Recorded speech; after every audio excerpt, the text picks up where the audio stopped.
Muy buenas tardes a todos. Muchas gracias por acompañarnos nuevamente en la tribuna Colpatria Olimpia. Hoy llegamos a la edición número 74, que les recuerdo inició la segunda semana de pandemia y hemos logrado llevar a cabo este número importante ya de conferencias.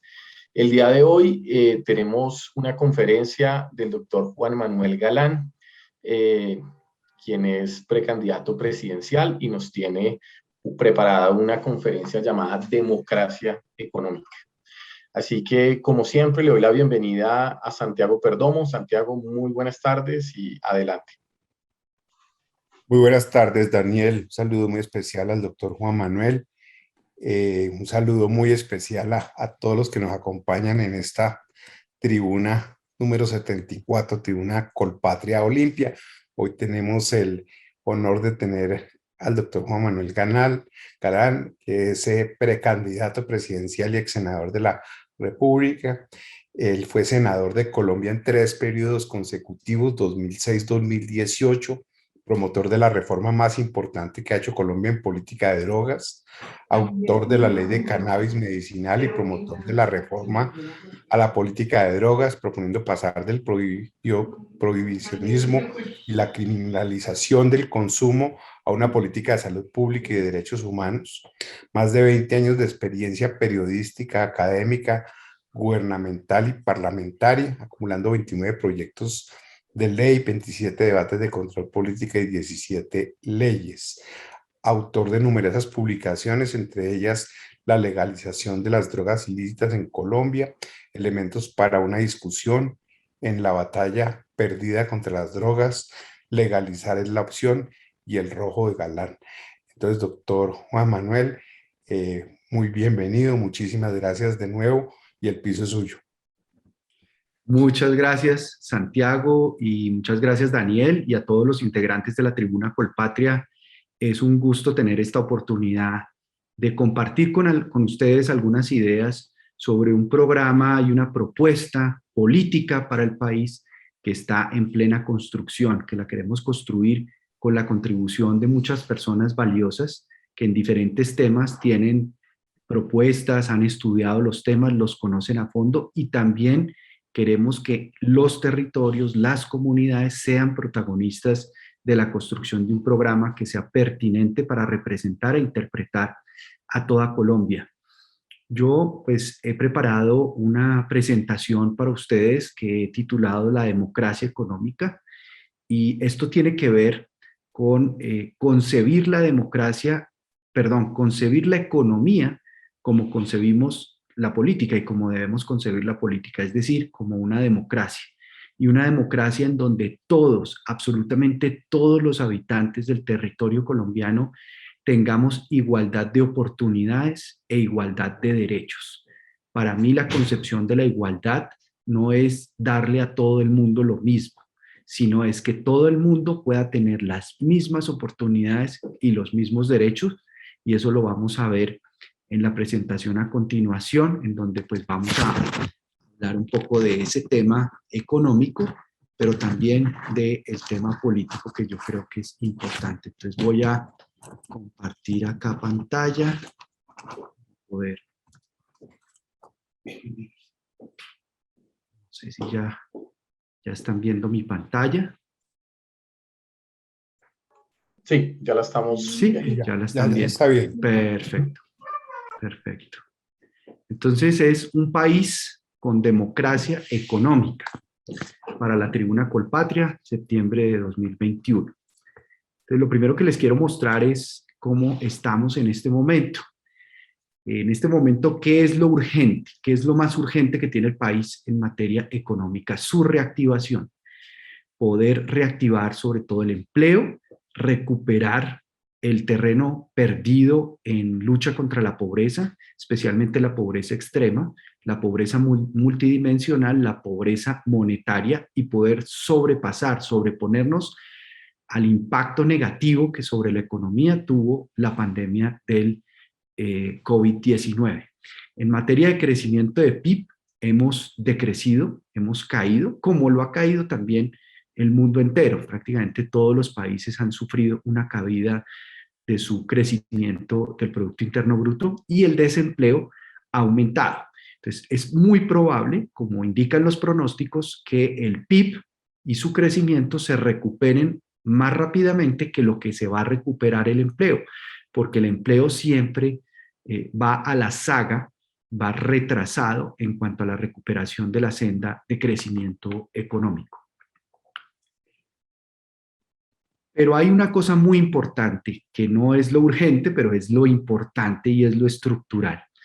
Tenemos en Colombia un estancamiento del crecimiento productivo desde hace 50 años. El total de los factores de producción no ha crecido en 50 años, y esto se debe especialmente a que estamos rezagados en inversión. Estamos rezagados en invertir en ciencia, tecnología e innovación, que es lo que nos permitiría crecer en productividad, que es lo que va a tener un impacto a mediano y largo plazo, especialmente en el crecimiento económico al que le debemos apuntar, que es un crecimiento sostenido y sostenible.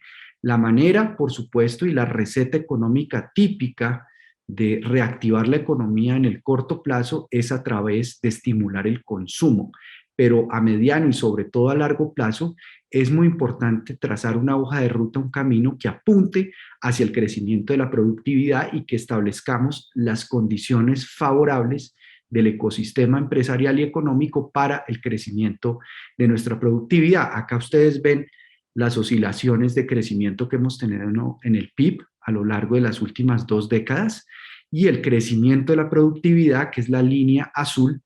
Ustedes lo ven que ha sido oscilante, pero ha estado prácticamente en decrecimiento y en estancamiento. Y la línea de los gris irregular es el nivel de desigualdad, básicamente el coeficiente de Gini, que también pues, es uno de los más altos en América Latina y en el mundo.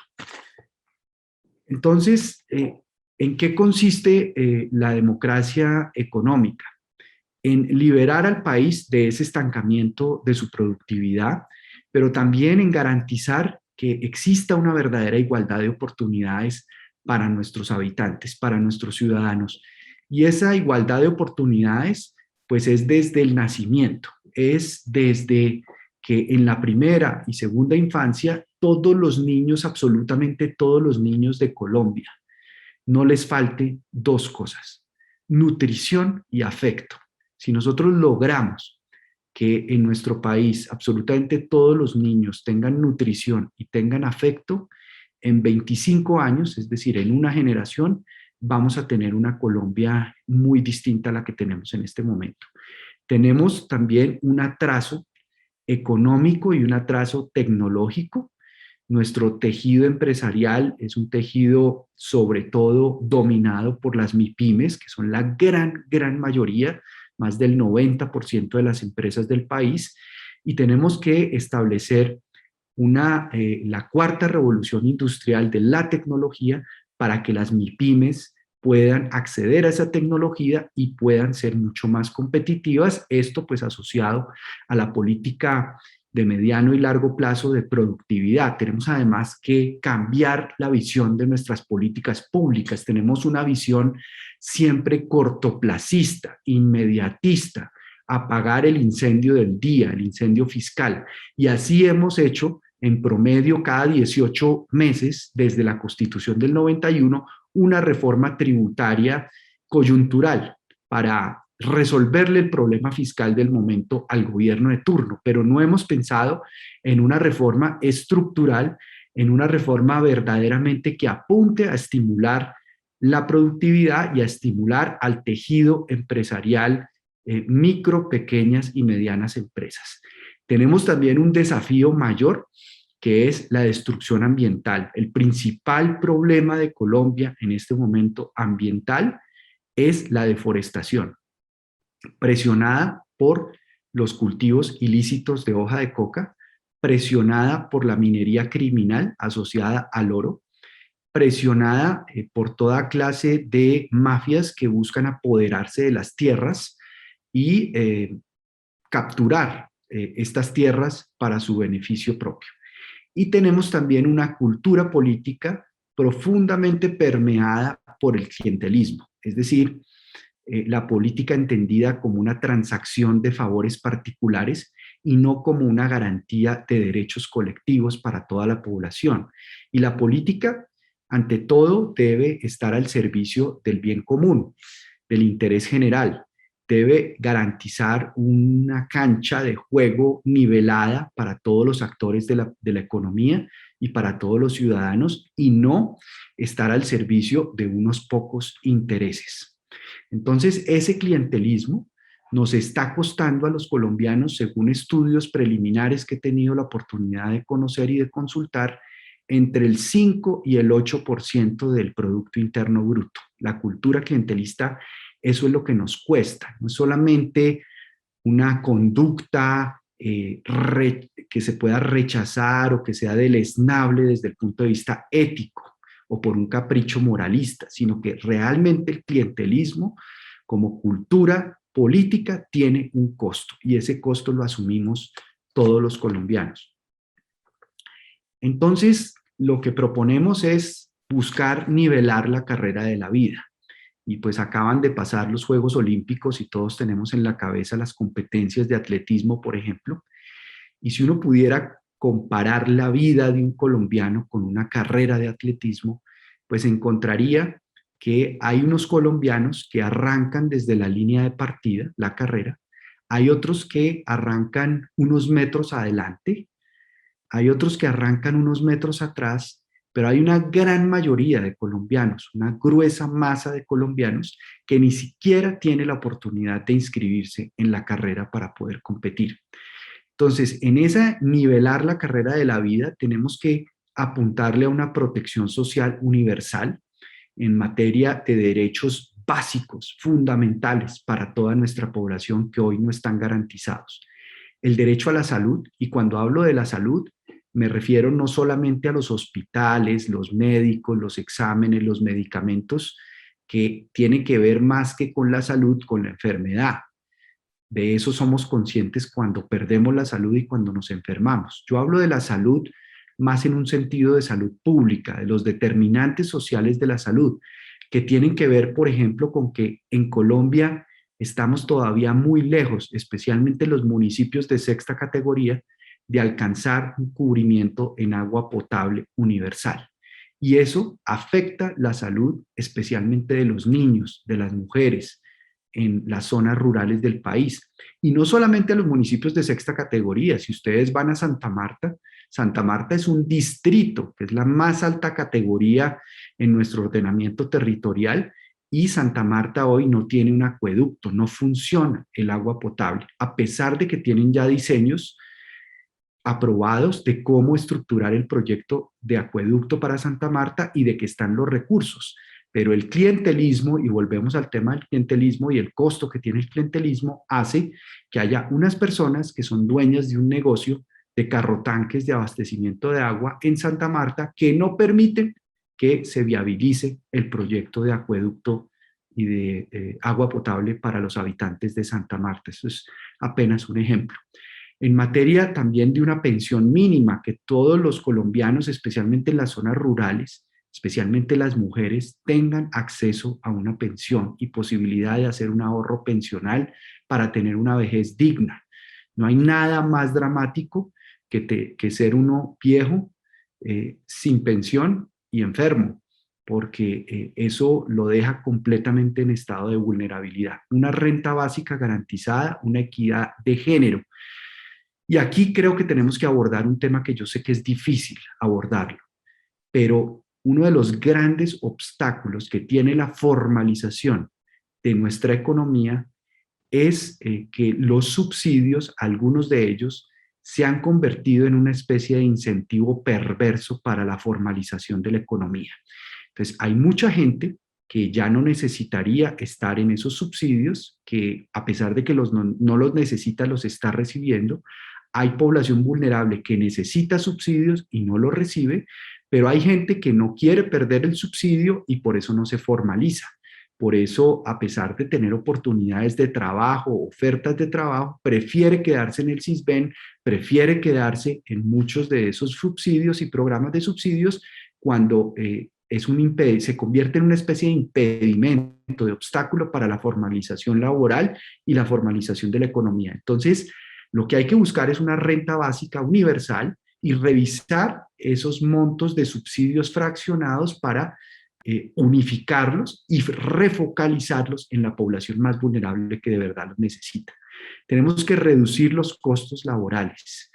En eso también hay que abordar un tema que es difícil, que es una reforma laboral en nuestro país, que permita también que sea mucho más fácil poder contratar a las personas y que eso no sea tan engorroso para las empresas en términos de fiscales, en términos tributarios, porque eso también desincentiva la recuperación del empleo, desincentiva que las empresas contraten más mano de obra, porque los costos laborales son muy altos.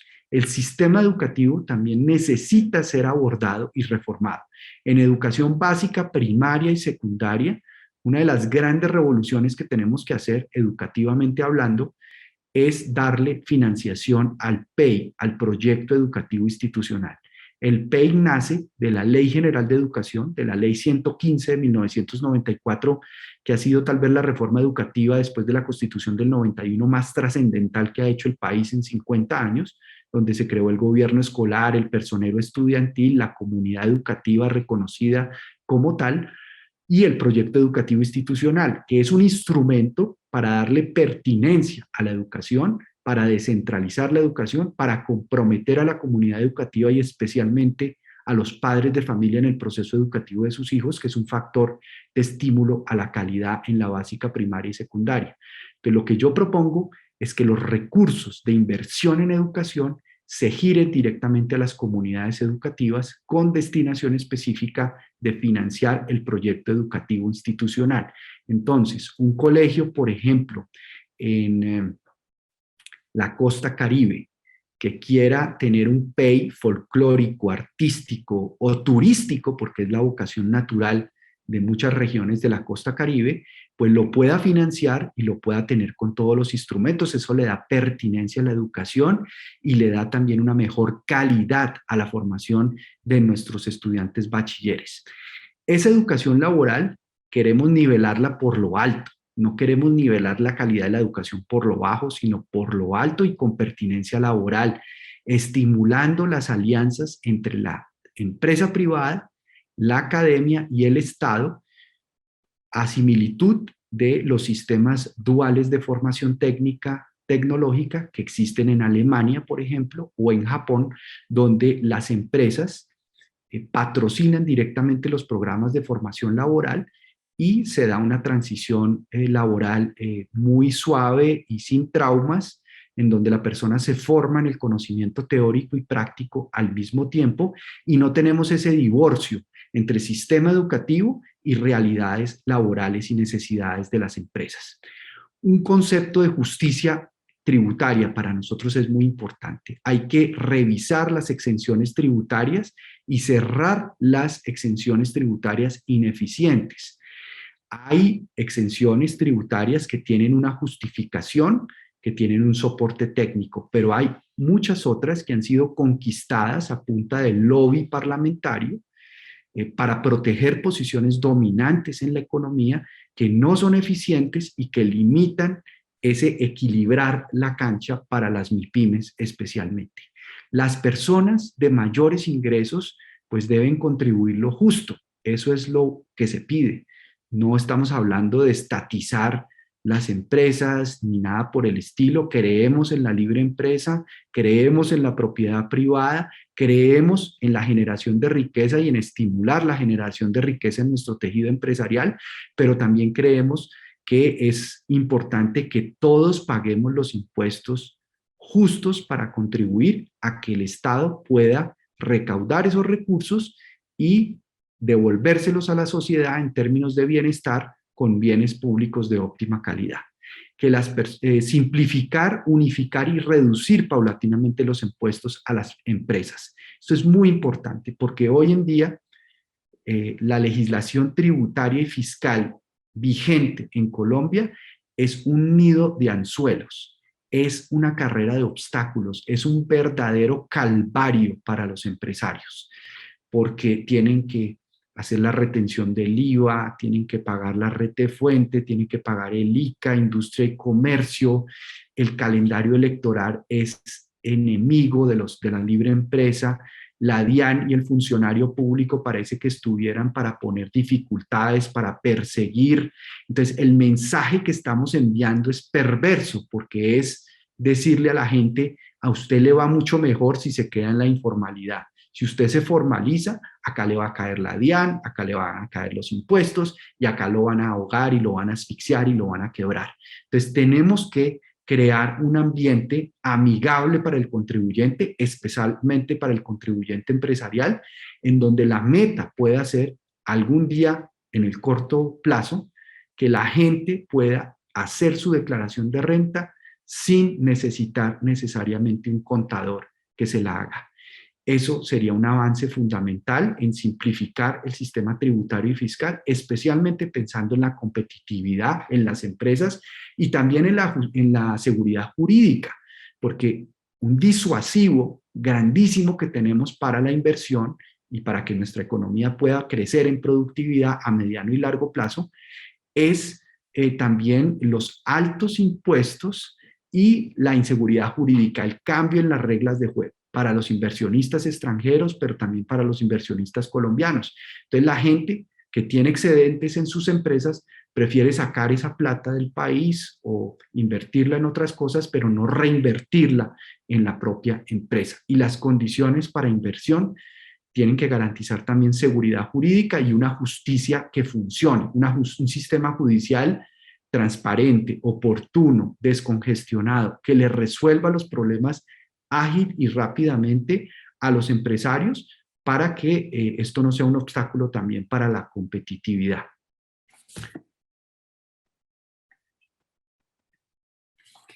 La innovación también y la transformación económica verde.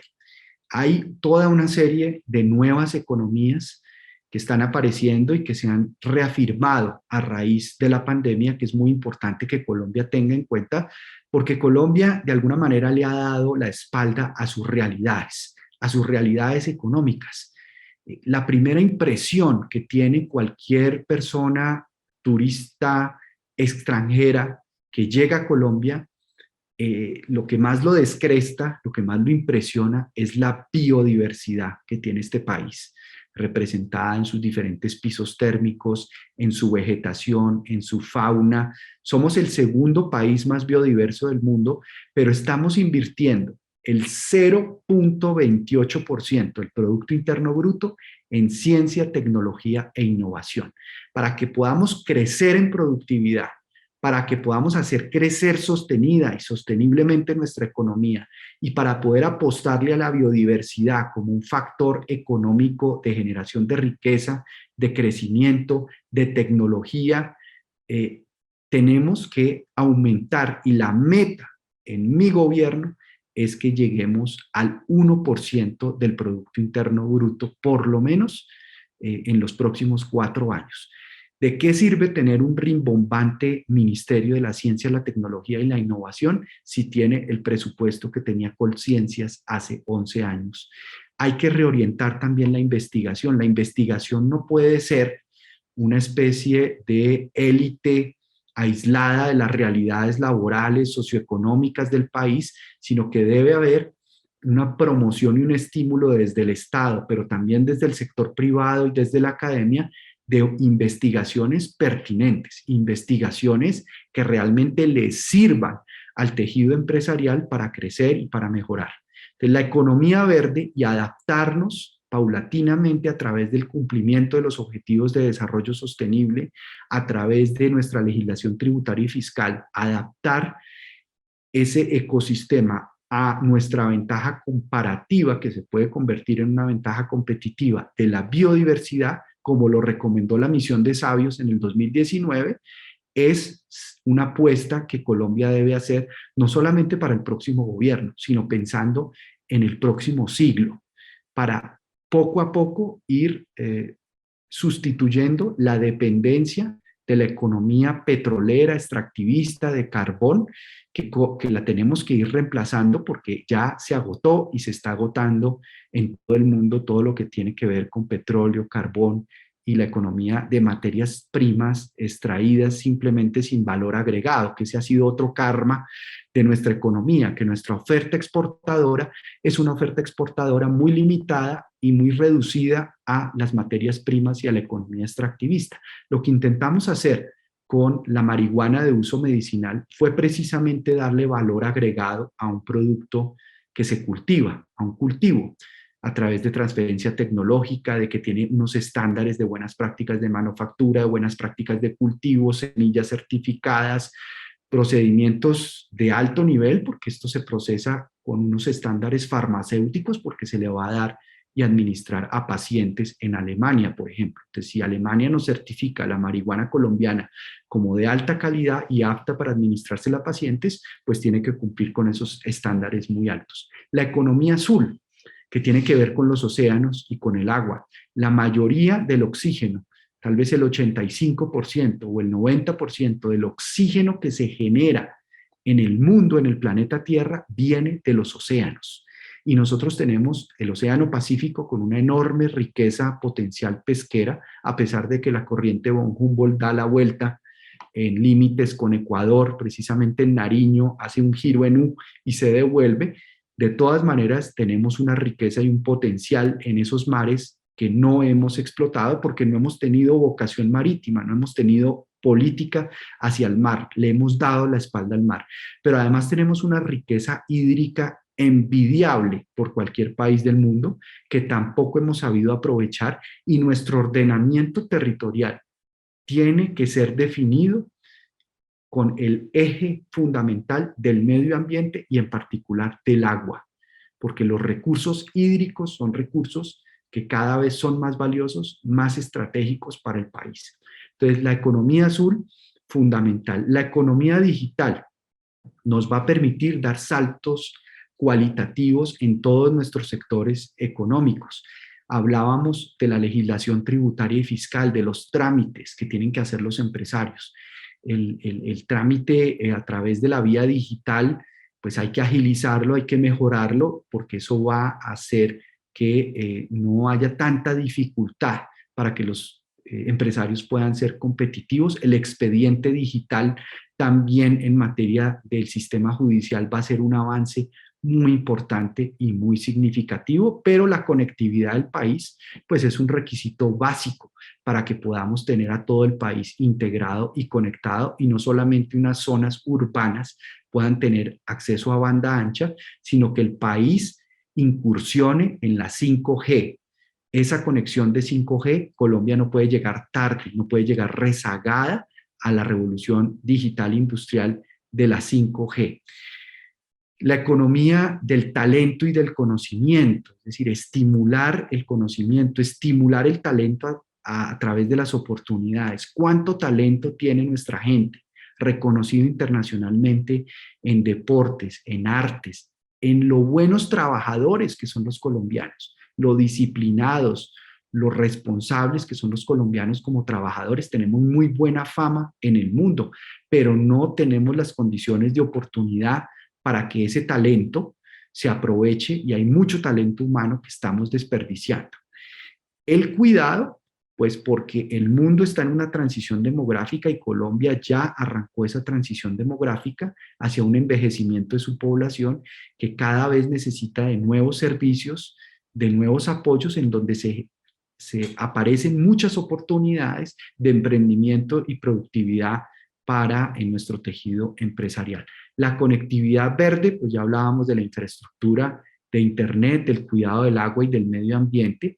Aquí yo les quiero hablar también de la política de seguridad que estamos construyendo, tanto urbana como rural.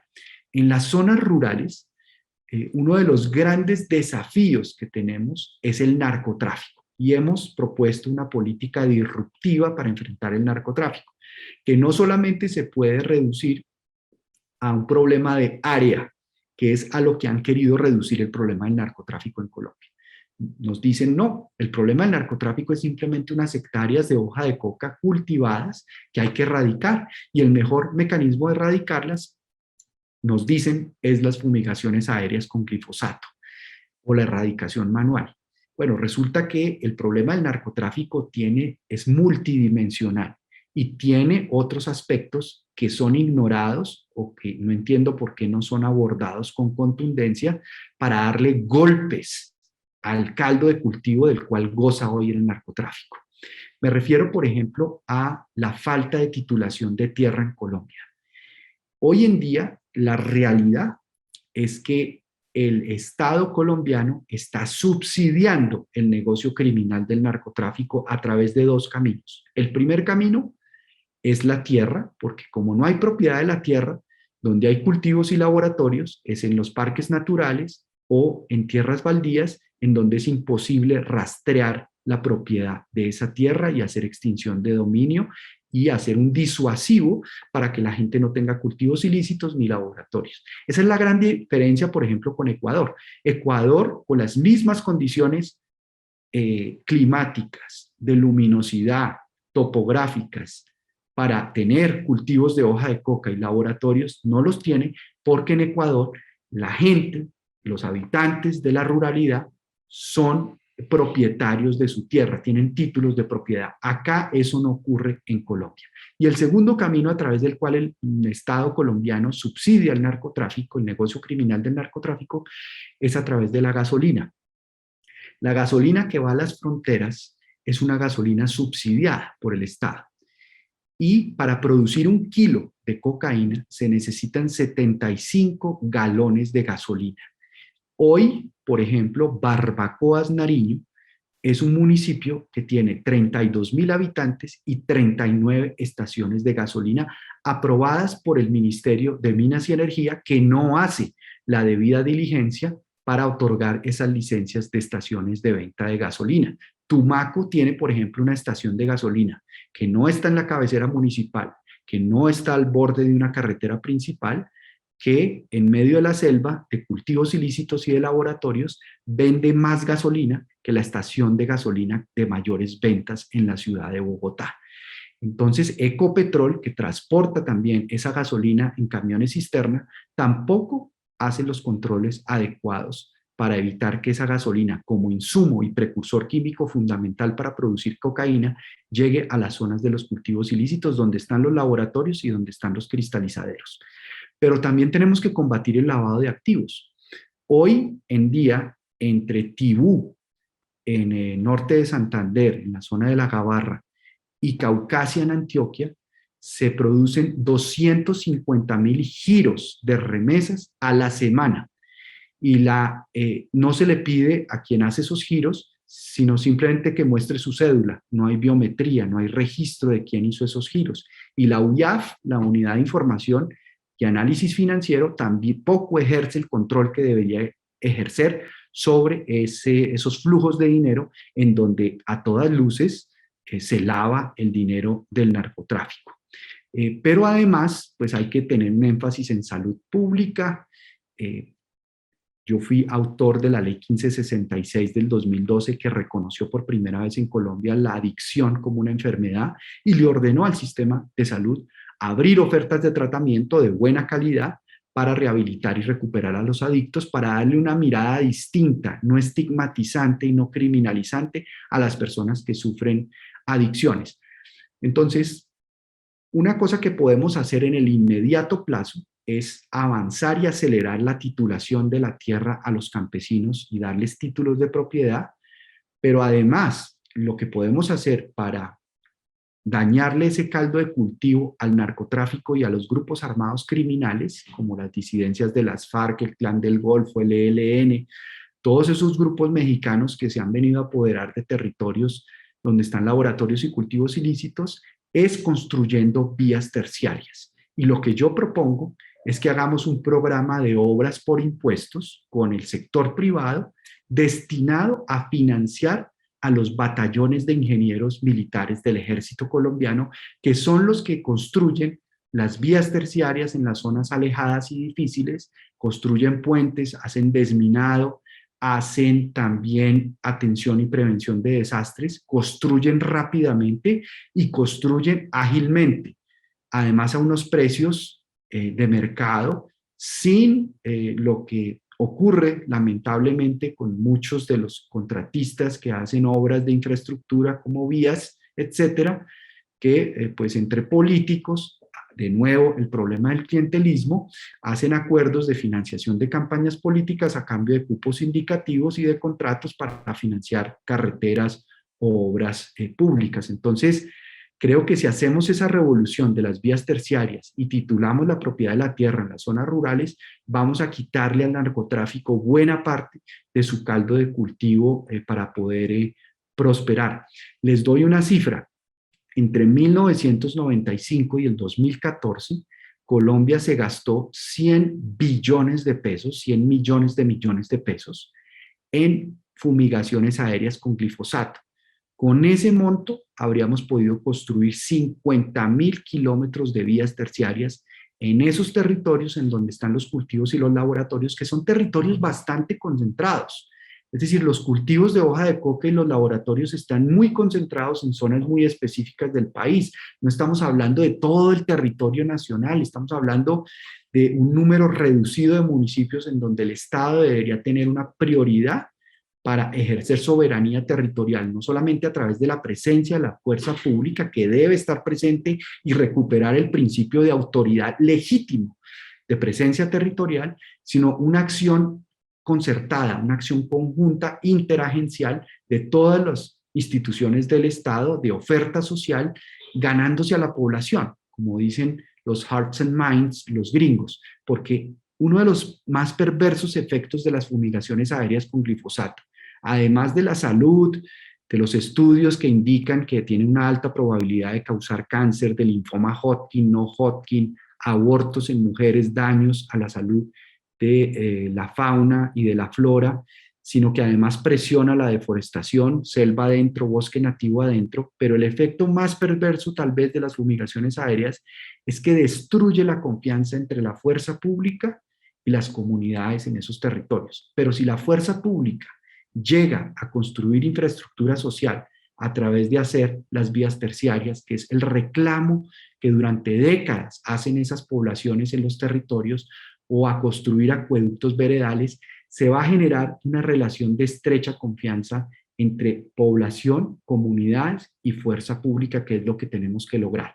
Y en las ciudades, brevemente, creo que tenemos que tener un enfoque preventivo. No nos podemos quedar tratando los síntomas de la enfermedad, que es lo fácil y lo que todo el mundo quiere oír. Claro que hay que recuperar el principio de autoridad, claro que hay que reducir la impunidad y que los jueces realmente procesen a las personas vinculadas a delitos y no tengamos esos niveles de reincidencia que tenemos y de impunidad. Eso claro que hay que hacerlo. Pero combinado con eso, tenemos que tener un enfoque de prevención, un enfoque de tratar las causas de la enfermedad. Y las causas de la enfermedad es la ausencia de una política social en comunidades vulnerables. Y lo que yo propongo es que declaremos el problema de inseguridad urbana como un problema de salud pública y le demos un tratamiento de salud pública.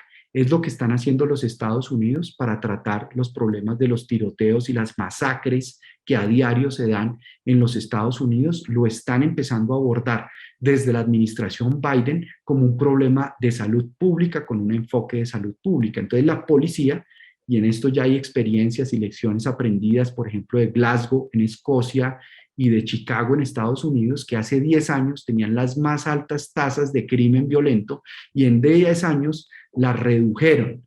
¿Y cómo las redujeron?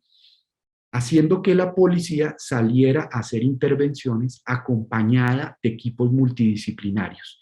La policía no debe salir sola a hacer intervenciones en esas zonas de las ciudades, sino debe estar acompañada de trabajadores sociales, de psicólogos, de psiquiatras, de expertos en proyectos de emprendimiento social, en gestores culturales y gestores de recreación y deporte, para brindar oportunidades a los jóvenes vulnerables en esas zonas de las ciudades que terminan siendo reclutados por las bandas criminales y delincuenciales porque no tienen oportunidades ni hay una política social que los ayude y los apoye.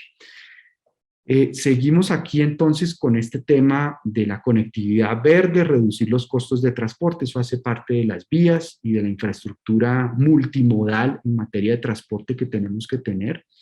El comercio justo también es un tema que tenemos que trabajar especialmente para las zonas rurales de nuestro país, para el comercio de alimentos, para todo el procesamiento y las cadenas logísticas de alimentos, aprovechar los beneficios de la globalización, pero protegiendo también a los más vulnerables y al medio ambiente es un aspecto fundamental de ese comercio justo.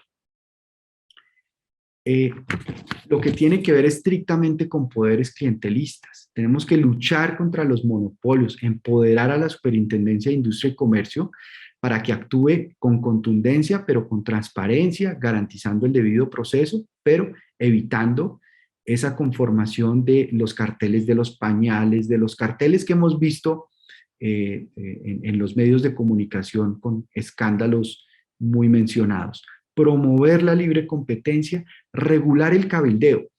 Esa es una de las grandes frustraciones que yo tuve como congresista.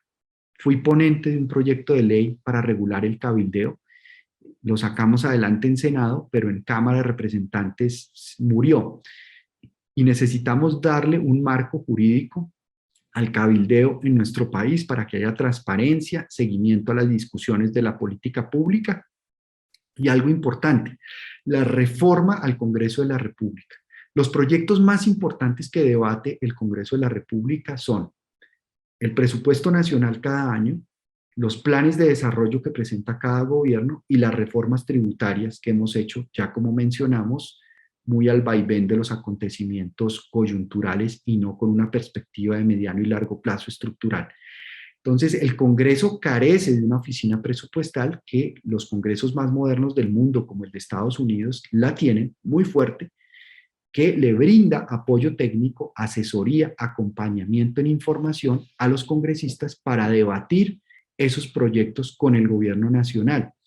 Hoy en día, y yo estuve en varias de esas discusiones de proyectos de presupuesto nacional y reformas tributarias y planes de desarrollo, prácticamente todo se acuerda a puerta cerrada entre las comisiones terceras y cuartas del Congreso, y cuando eso llega a las plenarias, llega siempre de afán y a pupitrazo limpio se aprueban reformas tributarias o presupuestos generales de la nación. Lo que proponemos es que esta oficina presupuestal del Congreso pueda depender, por ejemplo, del Banco de la República como institución independiente que maneja constitucionalmente de manera autónoma la política monetaria del país, pero que tiene un soporte técnico muy robusto, muy sólido, que le puede servir al Congreso de la República para debatir con el Ministerio de Hacienda, con el Gobierno Nacional, con Planeación Nacional, lo que tiene que ver con la discusión de estos proyectos tan trascendentales para el país. Una mucho mayor participación de la gente. La gente quiere reconocimiento, quiere respeto, quiere participar, quiere ser incluida, y creo que hay que buscar estimular y promover los nuevos mecanismos de participación ciudadana, de formalización de la economía, y repito, poner incentivos para que nuestra gente busque hacer parte de la economía legal, de la economía formal. Discutir el presupuesto de inversión nacional de manera amplia y desagregada. El presupuesto nacional, y ahí nace buena parte de los problemas de corrupción y de clientelismo del Congreso de la República, ese presupuesto nacional se aprueba en materia de inversión de manera agregada. Es decir, se aprueba un monto de recursos, por ejemplo, para el INVIAS, para invertir en construcción de carreteras.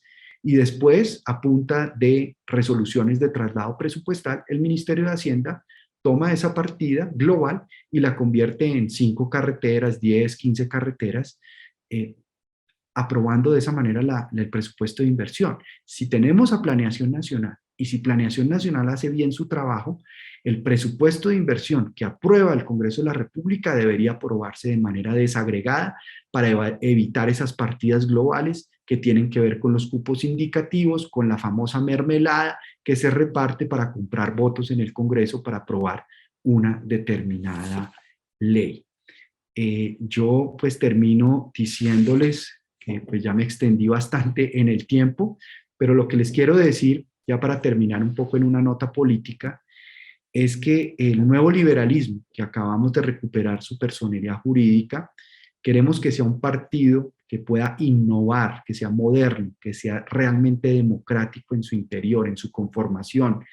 Queremos que el nuevo liberalismo abra un espacio de participación política para mucha gente que no se siente representada. La última encuesta de Inbamer muestra que el 97% de los colombianos rechazan los partidos políticos como instituciones que los puedan representar, que puedan ser su voz en la toma de decisiones desde el poder.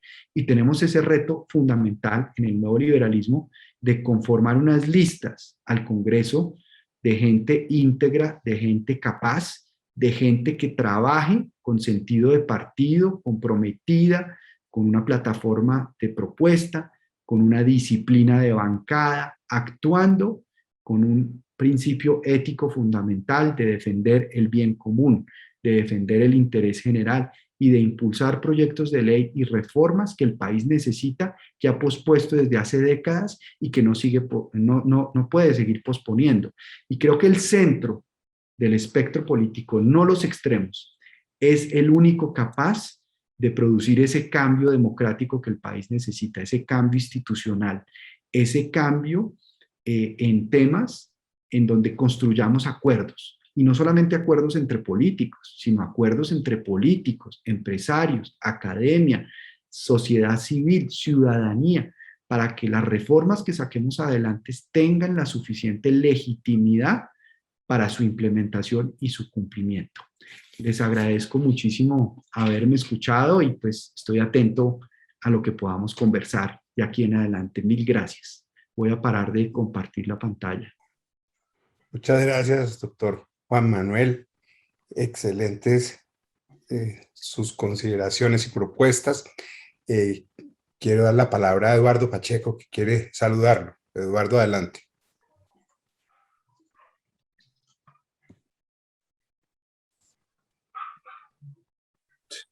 Ahora sí, ¿ya estoy o no estoy? A Eduardo, sí, ya, Eduardo. Hola, doctor Juan Manuel, buenas tardes. Hola, Eduardo. Muchas gracias por acompañarnos en esta tribuna Colpatria.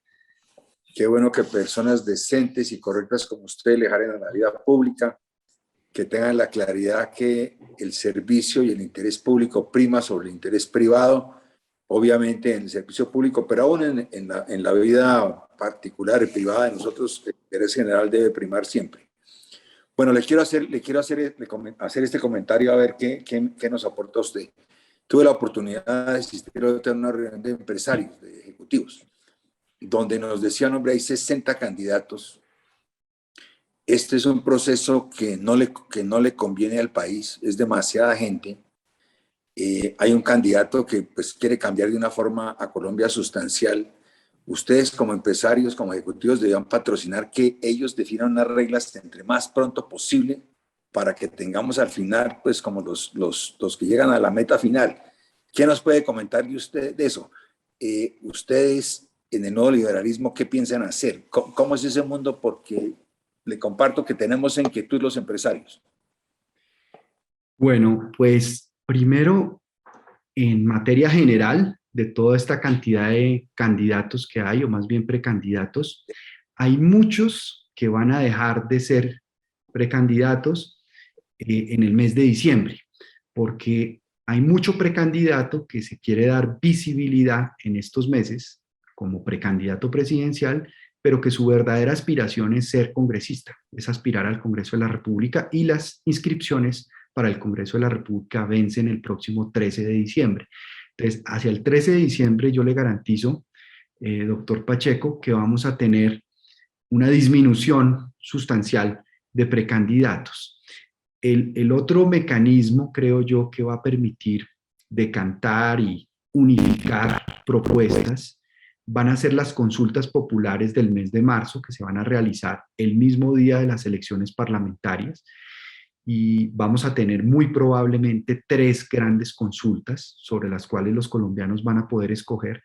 La consulta de Petro, pues que ya sabemos que es Petro y que es para Petro, o sea, no es una consulta muy competitiva ni que va a generar ninguna sorpresa en su resultado.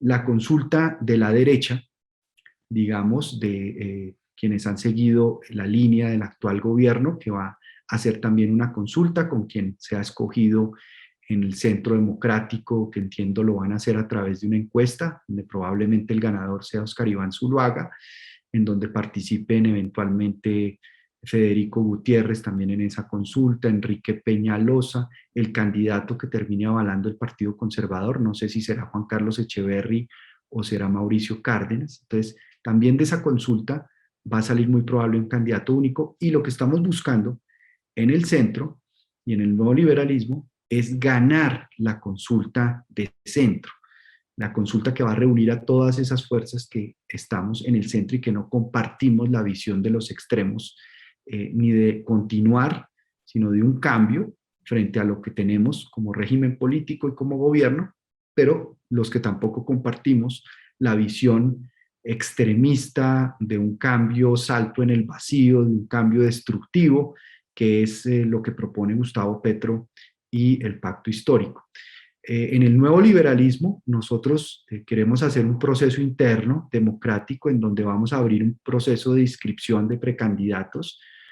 Probablemente vamos a tener como precandidato también al doctor Iván Marulanda, que la Corte Constitucional en su sentencia de restitución de la personería jurídica al nuevo liberalismo definió una regla, o está definiendo una regla de quienes pertenecientes a otros partidos pueden cambiarse al nuevo liberalismo. Y la regla lo que establece, que es bastante restrictiva, es que solo lo pueden hacer quienes ostentasen en el momento en que perdió su personería jurídica el nuevo liberalismo una credencial de congresistas, por ejemplo, del nuevo liberalismo en ese momento, podrán pasarse.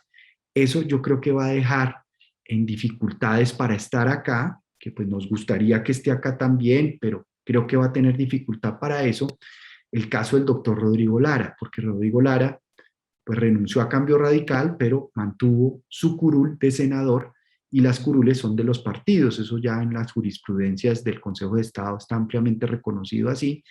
Entonces va a ser difícil que él pueda aspirar ya sea a ser candidato al Congreso o a ser precandidato presidencial por esa condición de doble militancia que es muy probable que le aplique. En el caso mío personal, en el caso de mi hermano Carlos Fernando Galán, pues nosotros renunciamos a nuestros partidos desde el año 2018 y por eso, pues en este momento estamos libres para ingresar y ser militantes del nuevo liberalismo. Entonces, ese es el proceso que yo creo que se vislumbra en los próximos meses, en donde va a haber realmente un decantamiento primero en diciembre de los aspirantes al Congreso y luego en marzo de las 3 consultas que se van a organizar, de las cuales van a surgir de cada consulta un candidato único a la presidencia para ir a primera vuelta. Muchas gracias. Bueno, Daniel, adelante. Daniel. Doctor Juan Manuel Galán, muchísimas gracias por su intervención. Voy a dar paso a las preguntas del público. La persona que quiera intervenir en vivo puede alzar la mano o me puede escribir por interno para recibir la pregunta o solicitar la palabra.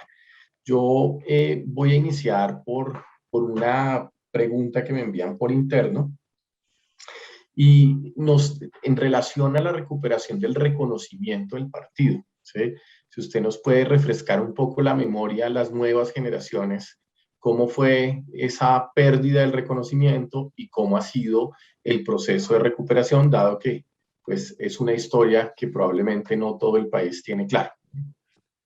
Pues muchas gracias, Daniel, y muchas gracias a quien formuló la pregunta, porque es una pregunta muy interesante y muy importante para recordar la memoria de lo que pasó con el nuevo liberalismo. El nuevo liberalismo nació en 1979, es decir, hace 42 años ya, inspirado en buscar interpretar a la nueva Colombia que surgía en ese momento, que básicamente era producto de la revolución urbana, de la Colombia de clase media, profesional, urbana, que no encontraba una interpretación y una representación política en las opciones bipartidistas tradicionales que salían del Frente Nacional bastante maltrechas porque se acostumbraron a no competir por el poder, sino que tenían asegurada la alternancia presidencial, porque fue, hay que recordar, el Frente Nacional un pacto para pacificar al país en medio de una oleada en la década del 50 muy fuerte de violencia política entre conservadores y liberales.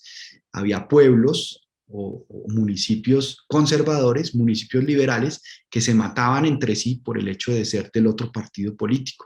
Se logró pacificar al país a través del Frente Nacional, pero se introdujo un incentivo perverso para la democracia, que fue la ausencia de competencia política y la ausencia de buscar representar a los ciudadanos, al país político, al país nacional, como decía Jorge Eliezer Gaitán, y no solamente al país político. Entonces el nuevo liberalismo surge como un llamado de atención al Partido Liberal oficialista de cómo los vicios que surgieron del Frente Nacional, el clientelismo, la corrupción, estaban carcomiendo al propio Partido Liberal y estaban afectando también la cultura política nacional, y nace como una reivindicación de la transparencia en el ejercicio público y político, de la defensa del bien común, del interés general. Por el camino, de manera circunstancial, aparece en la escena el narcotráfico representados por los carteles de Medellín y Cali, Pablo Escobar, Rodríguez Gacha, todos esos capos del narcotráfico de la cocaína de los años 80 que intentaron penetrar la política, financiar campañas electorales, hacer parte de listas. Pablo Escobar quería ser representante a la Cámara y llegó al nuevo liberalismo acompañado de un movimiento que se llamaba Renovación Liberal en Antioquia, de Jairo Ortega y de Alberto Santofimio, para ser parte de las listas del nuevo liberalismo. Y cuando mi padre se da cuenta de que Pablo Escobar no solamente tenía una fortuna gigantesca, le regalaba motores fuera de borda a los campesinos y una cantidad de excentricidades, y no podía explicar el origen de su fortuna, pero además después Iván Marulanda en Antioquia, que era el director del nuevo liberalismo, comprobó que esos recursos venían del narcotráfico. Pues a mi padre le toca en el Parque Berrío de Medellín hacer un discurso público diciendo que Pablo Escobar, por no poder explicar el origen de su fortuna, no hacía parte ni haría parte de las listas del nuevo liberalismo que fueron presentadas en el año de 1982. Luego gana las elecciones en el 82 Belisario Betancur, y Belisario Betancur nombra ministro de Justicia a Rodrigo Lara Bonilla. Le hacen un montaje, una celada a Rodrigo Lara Bonilla con un cheque de Evaristo Porras, supuestamente de origen mafioso, narcotraficante, y Rodrigo Lara, para limpiar su honor y su nombre, literalmente se hace matar enfrentando a los narcotraficantes, denunciándolos, no solamente en su penetración en el fútbol, que fue muy sonada en esa época, sino también los primeros operativos más contundentes contra el narcotráfico, como fue Tranquilandia y Aerococas, en donde se incautaron esos laboratorios y esas aeronaves que servían para el narcotráfico. Pues fue una declaratoria de guerra contra Pablo Escobar, que termina asesinando al Rodrigo Lara Bonilla el 30 de abril de 1984. Mi padre pues continúa esa lucha. Enrique Parejo González asume el Ministerio de Justicia después de Rodrigo Lara Bonilla, firma las primeras extradiciones de narcotraficantes colombianos a Estados Unidos, y luego es nombrado embajador de Colombia en Budapest, en Hungría, donde teníamos pues la cortina de hierro y la Guerra Fría, y hasta allá manda sicarios Pablo Escobar para asesinar a Enrique Parejo González. Le disparan en la cara, por fortuna sobrevive, da un discurso con todas las heridas en la cara en Naciones Unidas en Viena, que tiene mucho impacto sobre la tragedia que estábamos enfrentando los colombianos frente al narcotráfico y la lucha solitaria que dio el nuevo liberalismo como la única fuerza política en Colombia que enfrentó el narcotráfico, lo denunció y alertó a la sociedad colombiana sobre lo que eso iba a representar para nuestro país.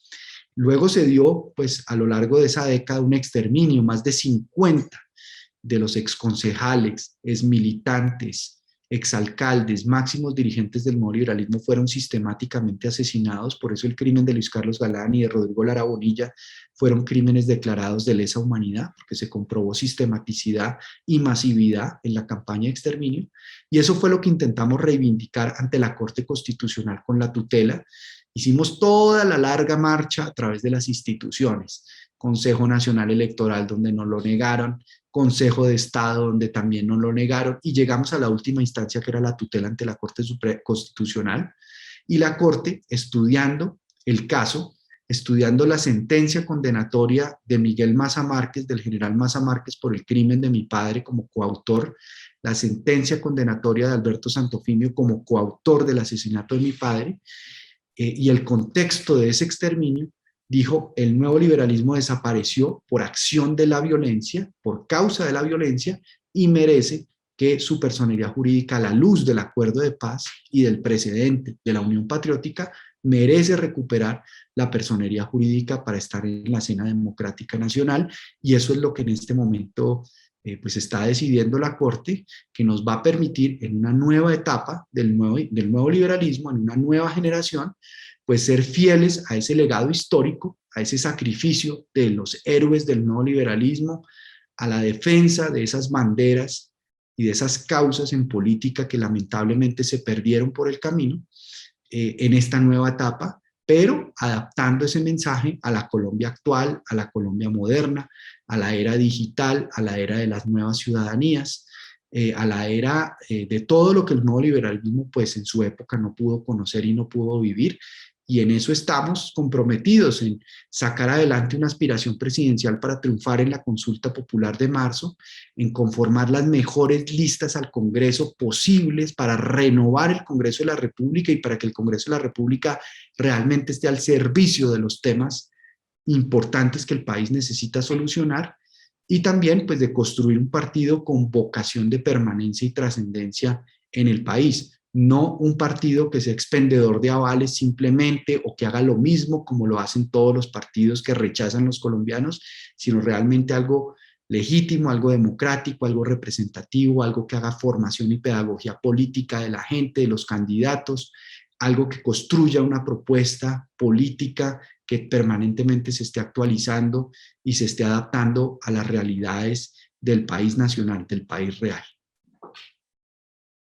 Muchas gracias, doctor Juan Manuel. Quiero cambiarle de tema, y una pregunta de Carlos Rebollo, quien lo saluda y le dice cómo darle un impulso efectivo a las pymes y microempresas para dinamizar la economía, fortalecer la formalidad y no depender de un modelo asistencialista.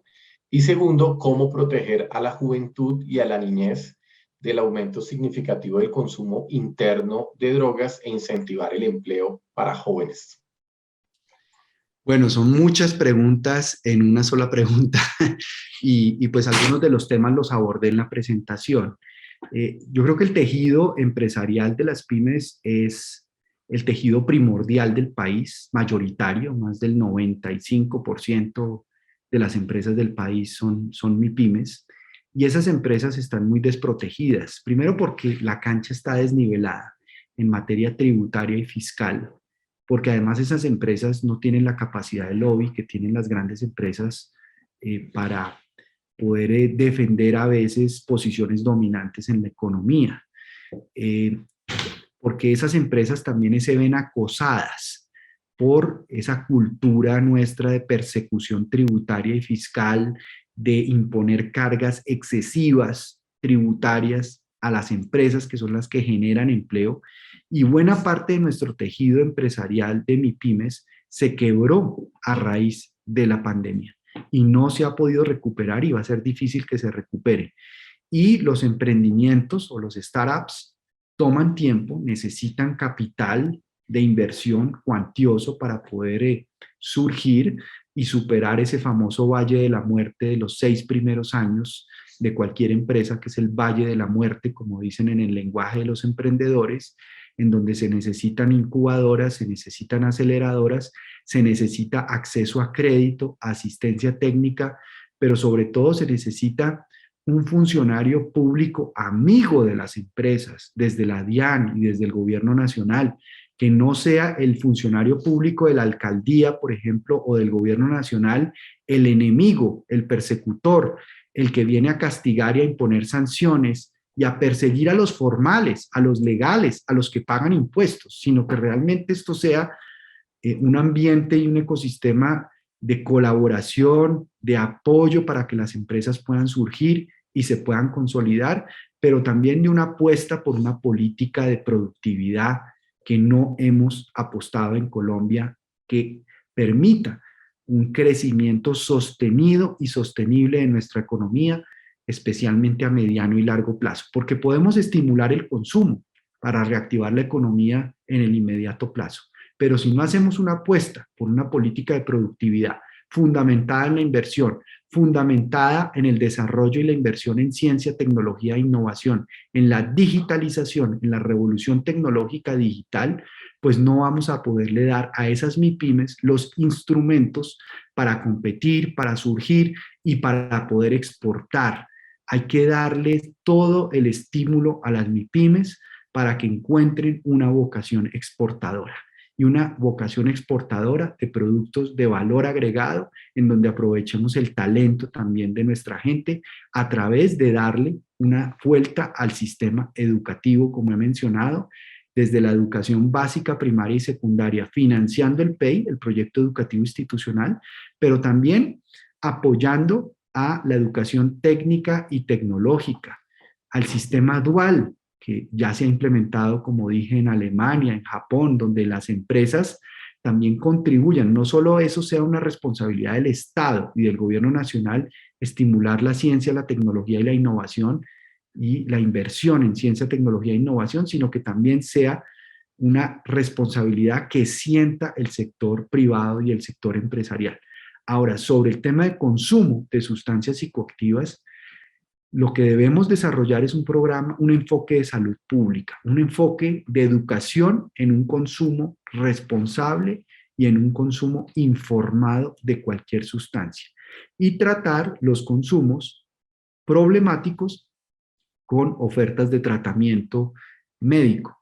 Por ejemplo, cualquier consumo de cualquier sustancia puede ser legal, como el tabaco y el alcohol, en menores de edad, debe ser un consumo abordado y trabajado y tratado como un consumo problemático. Los consumos también que causan disrupción a la vida laboral, social, personal, familiar, académica de una persona, deben ser abordados también como consumos problemáticos. Y tenemos que cambiar la cultura del consumo de las sustancias psicoactivas, porque tenemos un problema muy entronizado en la cultura nuestra, un poco también por la influencia machista y patriarcal de nuestra cultura, de que el más macho es el que más aguanta tomando trago, el que más trago se puede tomar sin caerse de la mesa.